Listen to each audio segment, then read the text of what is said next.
Coucou tout le monde, je vous retrouve juste 2 petites minutes avant de vous laisser avec la vidéo que j'avais préfilmée. Du coup je voulais vous reparler un petit peu avant qu'elle commence.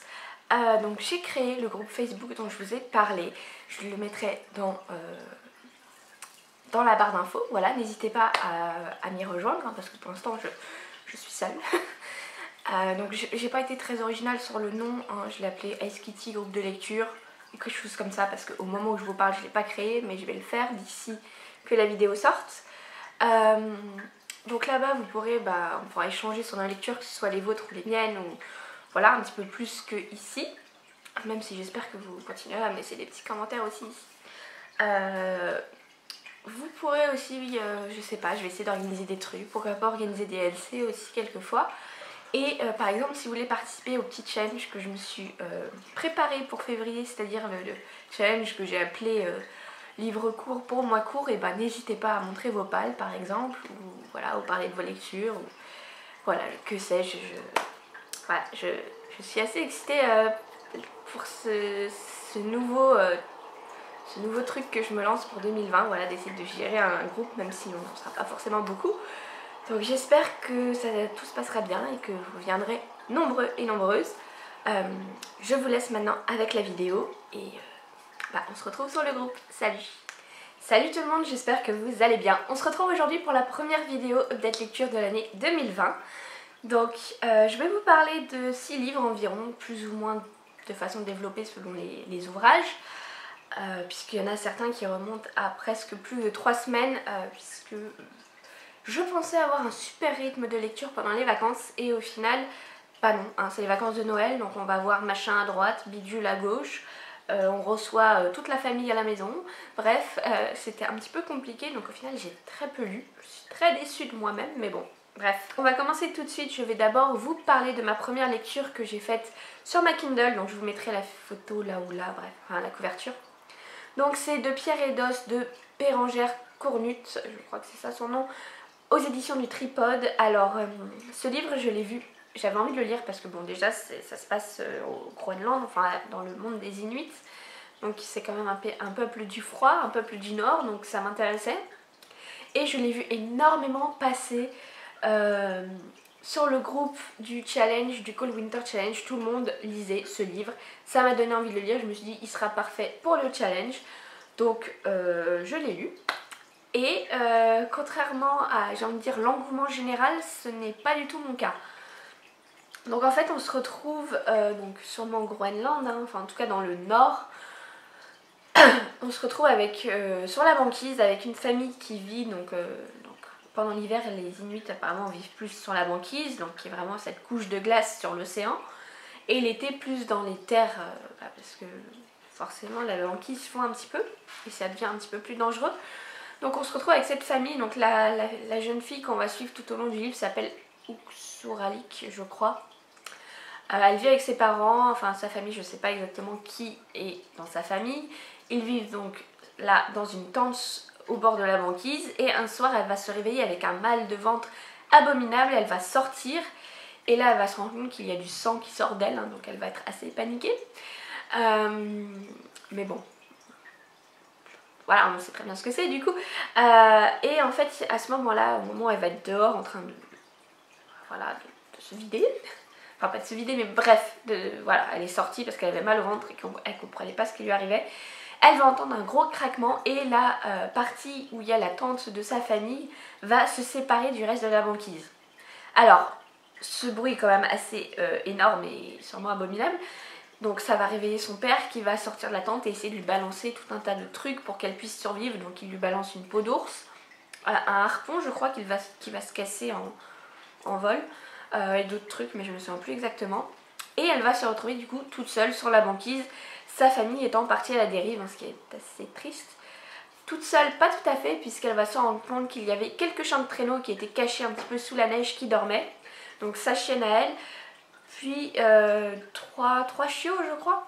Voilà, mais bien sûr elle n'a pas de traîneau hein, parce que sinon ce serait trop facile. Et donc là elle va se retrouver du coup dans le froid et la nuit polaire, hein, parce qu'on est, je pense, oui on est en hiver, donc il va forcément faire nuit quasiment toute la journée. Et donc elle va devoir apprendre à survivre. Elle va rencontrer très vite un autre clan. Alors je sais pas si c'est le bon mot, le mot clan, mais en tout cas c'est comme ça que voilà, c'est le plus simple pour moi de le dire. Et voilà, après on va suivre un petit peu de sa vie sur plusieurs années et sur tout ce qui va lui arriver. Et donc je vais d'abord vous parler de ce que j'ai bien aimé. Donc déjà le premier truc c'est qu'on apprend énormément de choses sur le peuple inuit, hein. J'ai appris vraiment beaucoup de choses, des choses que j'aurais peut-être pas voulu savoir, hein. Par exemple une recette de cuisine, enfin de cuisine entre guillemets, je ne sais plus comment ça s'appelle, mais en gros si on prend des petits oiseaux qu'on trouve par chez eux, hein, je ne sais plus le nom, qu'on va mettre dans une peau de phoque, on va fermer ça et laisser fermenter ça pendant des mois. Voilà, bon appétit. Et après non, je vais pas vous raconter la suite, c'est encore plus dégueu. On va s'arrêter à la fermentation dans une peau de phoque mort. Voilà. Bon, c'est pas ce qu'on on n'apprend pas que ça, mais bon, ça c'est vraiment le truc qui m'a le plus perturbée. Voilà. Donc voilà, on apprend plein de choses sur la vie des Inuits. Et ce que j'ai beaucoup aimé, c'est que j'ai fait un petit peu un parallèle avec ma saga littéraire préférée qui est Les Enfants de la Terre de Jean Howell. Puisque dans Les Enfants de la Terre, on se retrouve avec une petite fille qui est séparée de toute sa famille par un tremblement de terre, qui va se retrouver dans un clan de Néandertal alors que c'est une sapiens, et qui va vivre là-bas. Et bien sûr, forcément, elle est un petit peu différente et elle va apprendre plein de choses sur les Néandertals. Là, bon, c'est le même, enfin c'est le même peuple, donc elle n'a pas de choses, elle n'a pas forcément énormément de choses à apprendre, mais nous, on apprend des choses à travers elle et à travers ce peuple, enfin ce clan. Et du coup, c'est en ça que j'ai vu un petit peu une espèce de parallèle que j'ai pu faire entre ces deux œuvres. Et ça, j'ai bien aimé. Par contre, là, on va passer au truc qui est, voilà, c'est quasiment à chaque chapitre, on a un petit peu des chants.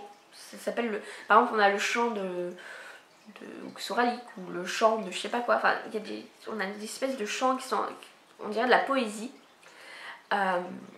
Alors soit c'est des vraies personnes qui chantent, soit des fois c'est un petit peu un ours ou des choses de la nature, je sais plus exactement, mais bref, déjà le côté poésie m'a un petit peu, voilà, mais ce côté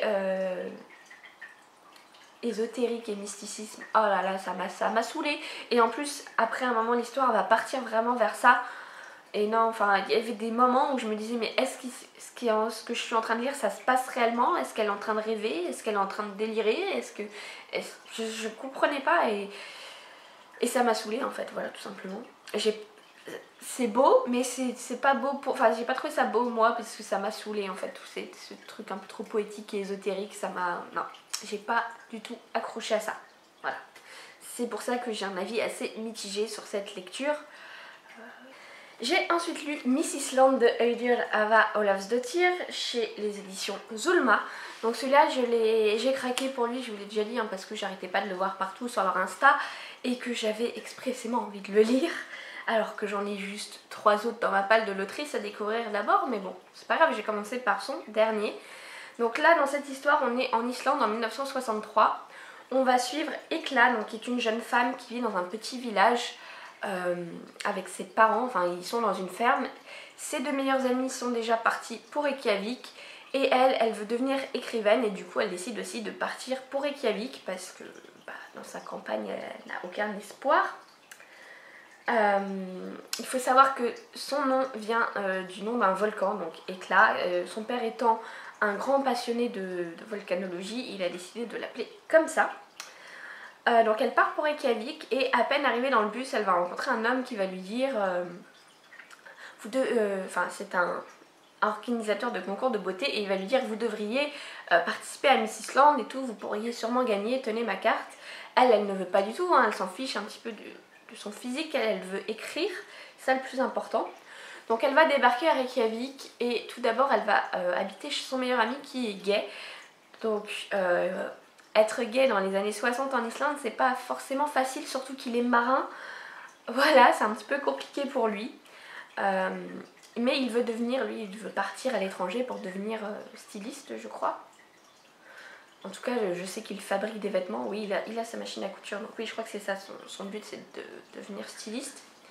Elle a aussi sa meilleure amie donc, qui vit à Reykjavik, qui s'appelle Issei, qui est une jeune maman mariée à un homme qui n'est pas souvent à la maison et qui elle aussi adore écrire. Elle écrit un journal un petit peu tous les jours. Voilà, elle passe son temps à écrire aussi, mais elle s'est un petit peu résignée sur le fait que ce n'est qu'une ménagère qui doit s'occuper de la maison et de ses enfants. Donc Ekla va très vite trouver un travail un petit peu alimentaire. Désolée, je risque de m'interrompre assez souvent. Mon chéri est parti en course et il n'est pas très autonome hein, quand il va faire les courses. Il m'appelle toutes les 2 minutes pour avoir des précisions sur la liste que je lui ai faite. Voilà. Bref, je ne sais plus ce que je disais. Sa meilleure amie qui a des enfants. Non, Ekla va trouver un travail et pareil, donc elle a un travail de serveuse et elle va... enfin voilà, les serveuses doivent être un petit peu jolies pour faire plaisir aux hommes. Et on va encore lui reparler du fait qu'elle peut devenir Miss Islande, qu'elle pourrait gagner facilement. Bref, voilà. Et en même temps, elle va continuer à écrire. Très vite, elle va rencontrer un homme qui est poète, hein, parce qu'elle est vraiment, je crois qu'en plus d'être écrivaine, elle veut être poète. Et il fait partie d'un club un petit peu de poètes qui est réservé aux hommes. Hein. Évidemment, les femmes, c'est même pas qu'elles n'ont pas le droit d'écrire, quoi. C'est que ça ne reviendrait même pas à l'esprit que les femmes puissent écrire aussi. De la poésie ou juste de la littérature. Et donc, elle va un petit peu écrire dans son ombre, enfin dans son dos et tout, pour ne pas qu'il sache. Voilà. Je m'embourbe un petit peu. Bref, c'est un petit peu le parcours de Ekla à Reykjavik sur comment elle, pour devenir écrivaine. En même temps, on va suivre donc, ses amis. Donc on a, comme je vous ai dit, son meilleur ami qui est homosexuel, qui veut partir à l'étranger, puisque en Islande, il n'est pas très bien accepté. Hein. Enfin, il essaie de cacher son homosexualité. D'ailleurs, à un moment, il va, comment dire, demander à Ekla de passer, enfin de faire genre c'est sa copine auprès de ses collègues. Voilà. J'ai bien aimé dans l'ensemble. Bon, on se retrouve en Islande, donc forcément c'est toujours un petit peu plus positif pour moi. J'ai bien aimé découvrir cette Islande des années 60 qui n'est pas l'Islande qu'on connaît actuellement, qui est très progressiste en ce qui concerne les droits des femmes, ou même qui est très ouvert au niveau de l'homosexualité et enfin de tout ce qui est LGBTQ+, je crois qu'on dit ça comme ça. Voilà, et dans les années 60 on voit que ce n'était pas du tout le cas. Ça m'a plu de découvrir ça, même si bon, c'est une Islande très patriarcale hein, en même temps. J'ai bien aimé la plume de l'autrice, c'est très, bon ça limite un petit peu poétique, hein, mais j'ai bien aimé. Voilà, j'ai beaucoup aimé aussi le personnage de Issei qui d'un côté n'est pas forcément heureuse dans sa vie mais qui s'y résigne, voilà, qui est enfermée dans sa maison à s'occuper de sa, je crois que c'est sa fille, oui c'est une fille qu'elle a. Je ne sais plus si c'est une fille ou un garçon. Bref, on va voir aussi la relation de Ekla avec son poète, je ne sais plus comment il s'appelle, qui va découvrir à un moment ou à un autre qu'elle écrit, qui va devoir un petit peu l'intégrer dans ce cercle de poètes et qui surtout va découvrir qu'elle a déjà publié des choses contrairement à lui, ce qui ne va pas forcément lui plaire. Bref. C'est un petit peu compliqué de parler de ce bouquin. Bref, dans l'ensemble, j'ai bien aimé. Voilà, c'est pas non plus un coup de cœur. La fin, il y a un truc que j'ai beaucoup aimé et quelque chose que j'ai beaucoup moins aimé. J'ai trouvé un petit peu la morale de l'histoire finale défaitiste un petit peu comparé à tout ce qui est développé dans le livre. Je me dis au final tout ça pour ça, mais non, mais enfin, j'ai pas compris le personnage. Enfin, j'ai pas compris Ekla pourquoi elle fait ça. J'ai été assez déçue de sa toute dernière action dans le livre, même si j'ai bien aimé ce qui lui arrive avant et que j'ai trouvé ça un petit peu beau on va dire, mais vraiment ce qui lui arrive à la toute fin, je me suis dit non quoi, c'est un pas, enfin après tous les pas qui ont été faits en avant dans ce livre, là on fait un gros pas en arrière, ça n'a aucun... voilà, ça m'a gênée. En tout cas, ça m'a donné envie de découvrir l'autrice, surtout qu'il y avait un autre de ses livres que j'ai en ma possession dont la quatrième de couverture me donnait extrêmement envie, donc je pense que je vais lire celui-là incessamment sous peu, voilà. Bref, on va passer à la troisième lecture. Non, si, parce que j'en ai une autre sur ma Kindle, faut pas que j'oublie de vous en parler. Mais là on va parler de, on va dire, ma plus grosse déception de toute la vidéo. C'est Les vrais amis ne s'embrassent pas sous la neige de Juliette Bonte, dans la collection EH de Harlequin. Donc ce livre c'est une grosse arnaque, voilà, donc on nous met un beau petit livre avec un petit renne, avec des petites paillettes, en mode c'est une romance de Noël. Et non, Noël n'est même pas mentionné dans le livre. Donc ça commence en hiver, ok, il y a de la neige, mais en gros l'histoire se passe de janvier à avril quoi. Enfin je pense parce que honnêtement je l'ai pas fini, je crois que j'ai lu la toute fin, mais je l'ai pas lu en entier. Sur la fin j'ai sauté tout un tas de chapitres. Quand j'ai vu que c'était passé un truc, je suis allée voir ce qui s'était passé. Oh mon dieu, mais non, j'étais pas prête. Enfin, je voulais une petite romance de Noël sympathique. J'aurais dû lire l'autre, clairement, elle avait l'air beaucoup plus sympa. Et d'ailleurs, je ne pourrais pas la lire parce que là, bon, on est en janvier, je vais pas lire une romance de Noël. Mais non, celui-là, non, en plus c'était cliché, c'était... Non, il n'y avait rien calé. Non. Franchement, j'ai pas aimé, quoi. J'ai pas aimé les personnages. J'ai rien aimé dans ce bouquin et ça m'a très énervé que ce soit pas une romance de Noël mais vendu comme une romance de Noël quoi. Voilà, clairement je suis dégoûtée. J'ai même pas envie de spécialement vous parler de l'histoire, hein. On a tout simplement une jeune fille qui travaille dans un petit café, dans un genre de Starbucks, qui sort avec un mec blindé aux as, qui est un mec qui est un bourreau de travail qui ne s'occupe pas d'elle.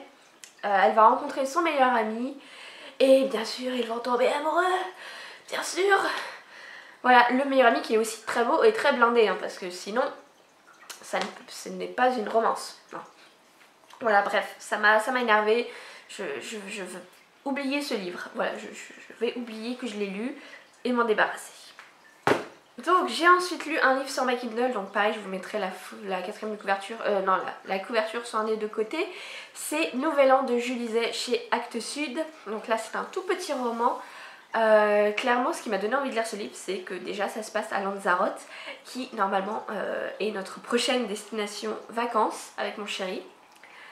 Et ensuite j'ai vu Séverine qui l'a lu et qui a dit un truc qui m'a fait tilter et qui m'a donné extrêmement envie de le lire.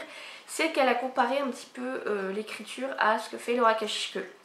Voilà, donc beaucoup en introspection, beaucoup dans les souvenirs de quelque chose qui s'est passé par le passé, évidemment.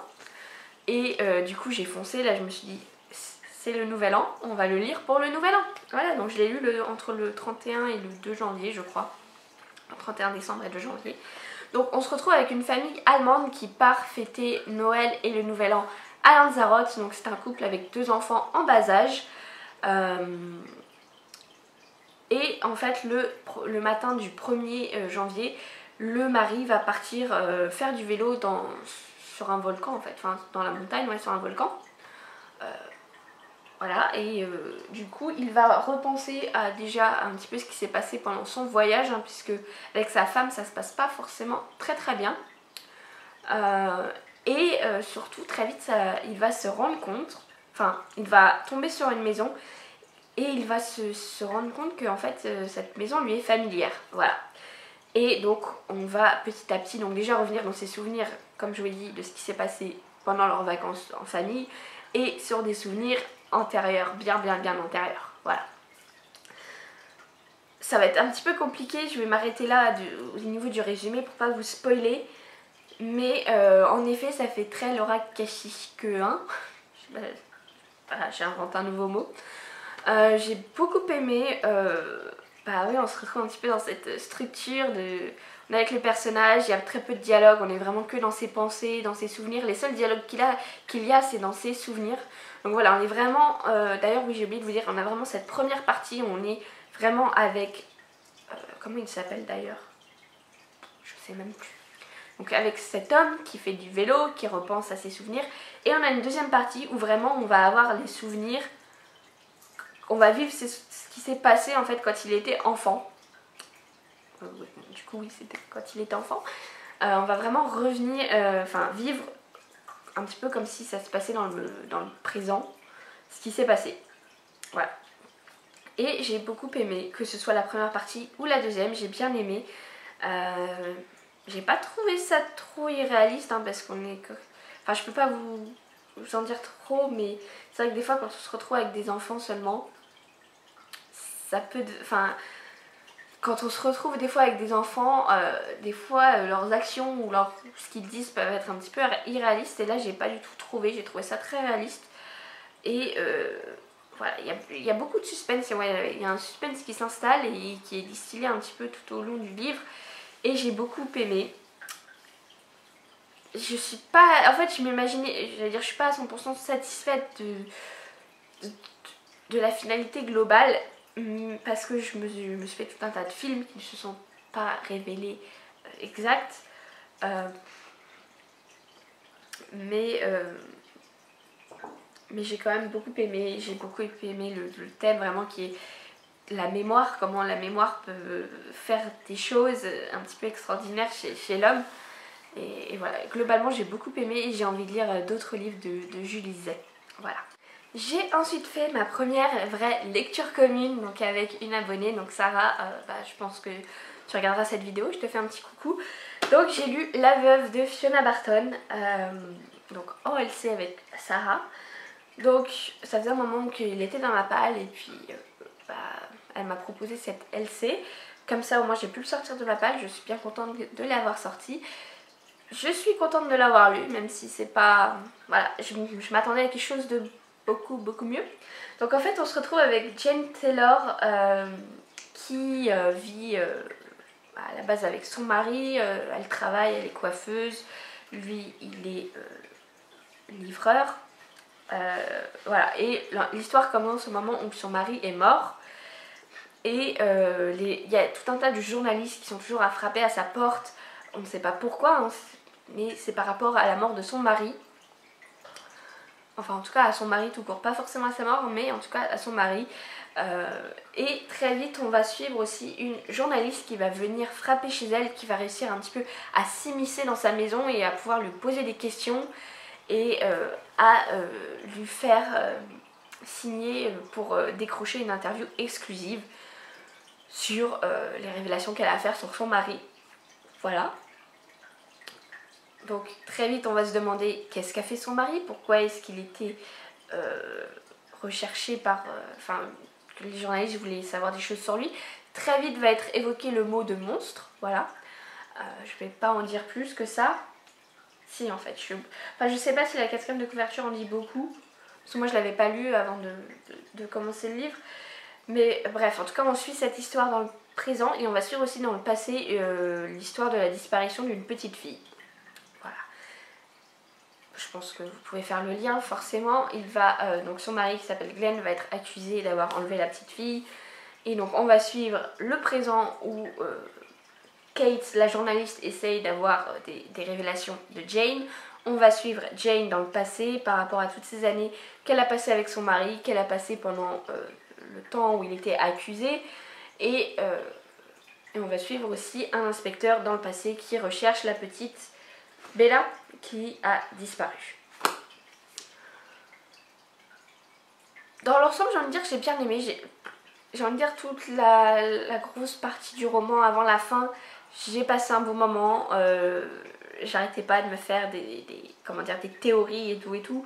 J'ai beaucoup aimé la psychologie du personnage de Jane, même si je pensais à quelque chose qui s'est pas révélé juste, qui m'a pas mal déçue. Mais j'ai quand même bien aimé comment a été traitée la psychologie de Jane.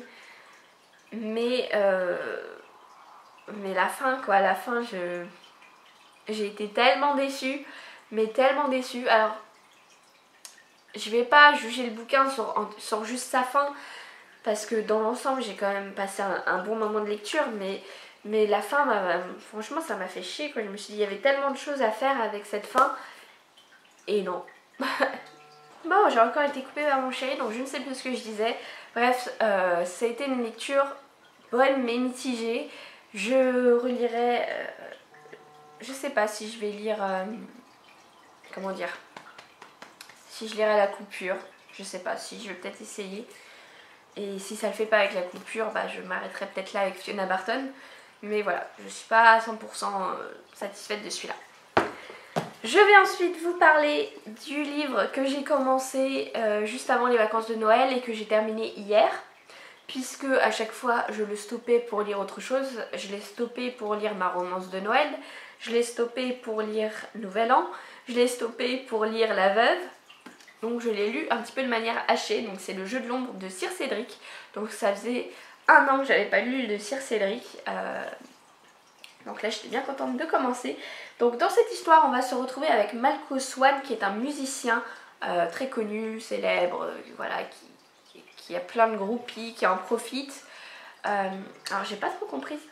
Je vais jamais y arriver s'il m'appelle toutes les 5 minutes, c'est fou ça. Les hommes ils sont pas capables de faire les courses. Donc je ne sais plus ce que je disais, donc on se retrouve avec Malco Swan donc, qui est un musicien qui est très célèbre, qui a plein de groupies, qui profite des femmes, qui se drogue, voilà. Et qui va un soir, il est sur une petite route de campagne et il roule à presque 200 à l'heure dans sa BMW, enfin non, dans sa voiture, parce que sa BM c'est la voiture qu'il aura après. Et en fait il va faire une chute de 30 mètres en bas du pont du diable. Il va se retrouver à l'hôpital sans aucune égratignure, vraiment il n'a rien, c'est un miracle. Sauf, il n'a pas tout à fait rien, puisqu'en fait il va se rendre compte très vite qu'il n'arrive plus à entendre la musique. Voilà, par exemple, quand il se réveille, il y a la télé d'allumée, il y a un clip vidéo à la télé, donc quelqu'un qui chante et tout avec de la musique, et il n'entend rien en fait. Et il n'a pas de problème d'audition réelle, hein, en tout cas au niveau physique, il n'y a rien. Donc les médecins vont lui dire que c'est sûrement dû au choc de l'accident et que ça finira par revenir. Voilà. En même temps, on va suivre l'inspecteur Vauvert, donc, qui est un inspecteur qu'on a suivi dans les 2 précédents livres que j'ai lus de Sir Cédric, soit L'Enfant des cimetières et De fièvre et de sang, qui va enquêter sur le meurtre d'une jeune fille qui est retrouvée à moitié emballée dans une espèce de bâche en plastique qui va être retrouvée dans l'eau. On va suivre du coup ces 2 histoires qui vont forcément se rejoindre un petit peu, sinon ça n'a pas grand intérêt. J'ai beaucoup aimé, hein, comme d'hab, avec Sir Cédric, en tout cas dans ses premiers livres. On a une petite dose de fantastique et ça j'adore, je trouve ça vraiment le thriller fantastique comme ça. J'adore, en même temps on est dans notre monde à nous, mais en même temps il y a cette part de fantastique qui me plaît beaucoup. Ça se lit très vite, hein, ça a beau être un gros bouquin, pour moi je l'ai dû le mettre en pause souvent, mais j'ai pas eu de problème à le reprendre. J'ai vraiment beaucoup aimé. Je crois que c'est mon préféré des 3, parce que là je les relis dans l'ordre en fait. Il m'en reste que 2 d'ailleurs, à part Vindicta, hein, que je lirai plus tard. Donc L'Enfant des cimetières j'avais bien aimé, j'avais préféré De fièvre et de sang, mais je crois que j'ai préféré Le jeu de l'ombre. Bon, même si mon préféré reste et restera Avec tes yeux. Voilà, j'ai vraiment passé un super bon moment. Voilà, il n'y a pas grand chose à en dire, hein. Il y a des petits passages un petit peu gore, mais bon, c'est du thriller en même temps. Et voilà, je suis très contente de l'avoir lu et j'ai hâte de lire le prochain Sir Cédric. J'espère ne pas attendre 1 an pour lire la suite, parce que ce serait dommage, voilà. Mais vraiment, oui, c'est pas un coup de cœur, mais c'est une très bonne lecture et je suis très contente de l'avoir lu. Voilà tout le monde, c'était tout donc pour cette update lecture. On se retrouve donc la semaine prochaine pour une vidéo. Je ne sais pas encore laquelle ça va être. Je vais peut-être vous faire un bookshelf tour. Alors en tout cas je ne sais pas si je vais vous le faire la semaine prochaine, mais je vais vous le faire très bientôt je pense, hein, puisque je ne sais pas si vous avez fait gaffe, mais là ça a un petit peu changé. Là aussi ça a un petit peu changé. Là où il y a mes meubles, la pile à lire, ça a changé aussi. Donc je me dis que c'est peut-être le bon moment pour vous faire cette pile à lire. Ce bookshelf tour, voilà. Surtout que le dernier que je vous ai fait, il était dans un vlog déménagement, emménagement que j'ai mis en privé pour le moment. Enfin, qui restera sans doute en privé. Voilà, donc je pense vous faire ce bookshelf tour très prochainement. Sinon, si vous avez des idées de vidéos que vous voulez que je fasse, n'hésitez pas à me le dire en commentaire. Je vous laisse et on se retrouve la semaine prochaine. Salut!